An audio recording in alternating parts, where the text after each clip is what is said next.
প্রতিবারের দুর্গাপূজায় পুলিশ ও আনসার সদস্য থাকলেও এবারে বাড়তি দল র্যাব, বিজিবি ও সেনাবাহিনী মোতায়েন হয়েছে বলে জানিয়েছেন স্বরাষ্ট্র ও কৃষি উপদেষ্টা লেফটেন্যান্ট জেনারেল অবসরপ্রাপ্ত জাহাঙ্গীর আলম চৌধুরী।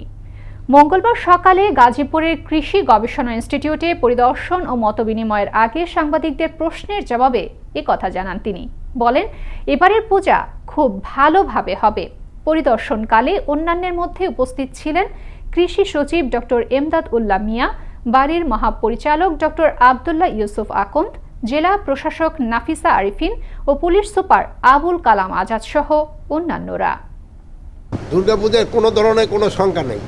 বাড়তি নিরাপত্তা ধরেন যে আমাদের তো ধরেন নর্মাল টাইমে পুলিশ থাকে, আনসার থাকে, র্যাবরে দিয়েছি, বিডিআর দেওয়া হয়েছে, সেনাবাহিনীকে ডিপ্লয় করা হয়েছে, নেভিরে ডিপ্লয় করা হয়েছে, প্লাস এয়ারফোর্সেরও ডিপ্লয় দেয়। আমি আশা করব যে এবার কোনো ধরনের কোনো রকমের কোনো সমস্যা হবে না।